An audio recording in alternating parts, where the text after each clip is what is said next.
When your nervous system is stuck in overdrive, when you've been running on stress for weeks or months, your body is in a state of chronic inflammation. And that inflammation shows up as fatigue. It feels like no amount of sleep will fix it.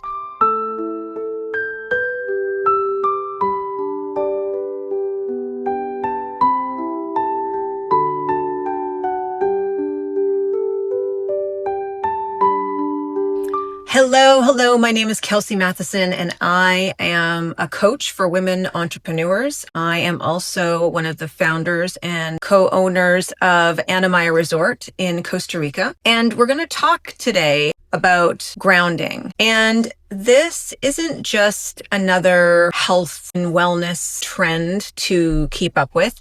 What we're going to talk about today is biology.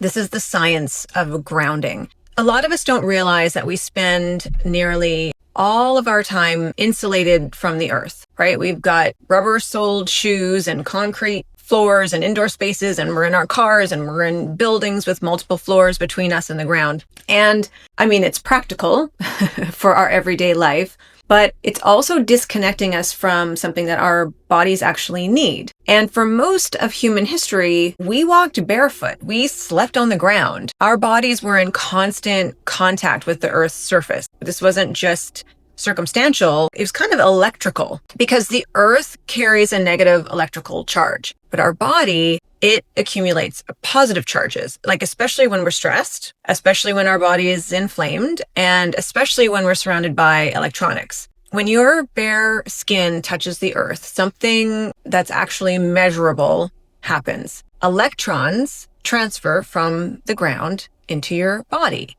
neutralizing those excess positive charges, the positive charges in excess. So scientists call this grounding. Some people call it earthing. And there's research to back this up. So a study in 2012 that was in the Journal of Environmental and Public Health found that grounding reduces blood viscosity. So that means your blood flows more easily. It reduces cardiovascular risk.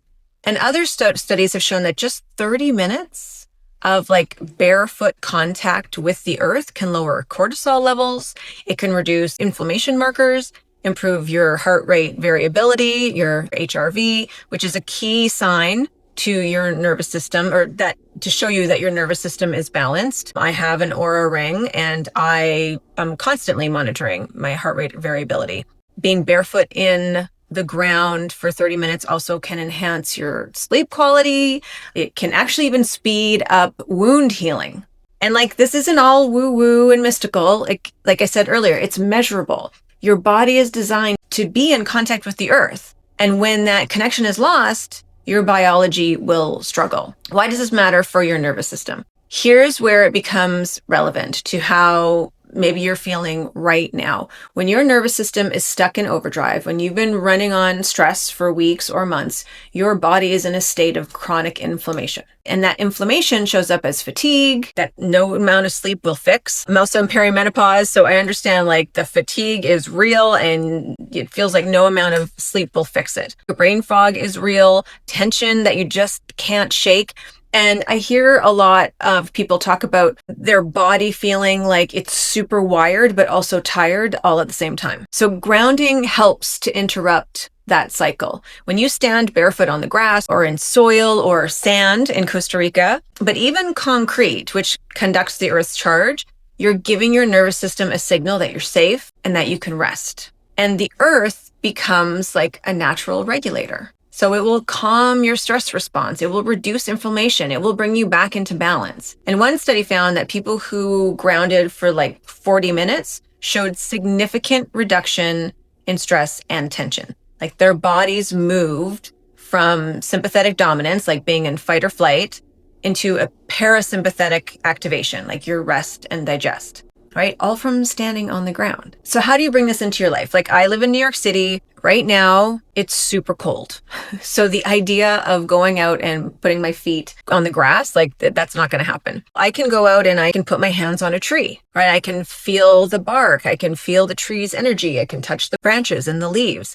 And just start with 10 to 20 minutes a day. And if it's warm where you are or at this time of the year, Start with your, 10 to 20 minutes on the grass. Put your bare feet on the grass, in the soil, in the sand. And if you're somewhere cold, like I said, touch a tree, because that will create a connection. Like the earth's charge will move through a living tree, right? And you don't necessarily need to like stand on the ground or put your hands on the tree and meditate or do anything specific. Just be there. Just stand or sit or walk slowly. Let your body remember this connection. If you do this regularly over time, you might notice that you're going to start sleeping more deeply, that your mind feels calmer or clearer. The brain fog clears, the tension releases. You feel more present in your own skin. This is literally your body returning to its natural state. Because our body isn't separate from nature. It's a part of nature, but we're disconnected from it. And typically we're disconnected from it for too long. We're rushing and we're working and we're staying indoors, or we're on all the time, taking care of all the things that we need to take care of. So your biology starts to forget like what balance feels like. Something that we work on at our retreats at Anamaya all the time, just, turning inward, finding that balance that we need, and grounding is one of the simplest ways to remind our body how to do that. So I invite you to go outside today. Take off your shoes, put your feet on the ground or put your hands on a tree. You can even lean into the tree. Let gravity hold you if you're standing on the ground, and your body will know what to do from there. It's super simple. So I would love to hear what your experience has been, if this is something that you practice, or if you're going to put this into practice and you do it for a few days or a few weeks. Let us know what you're experiencing. We would love to hear from you. Please like, subscribe, just say hello, and we'll be in touch. All right. Thank you so much for tuning in, for being a part of the Anamaya family, and I'll see you next time. Ciao for now.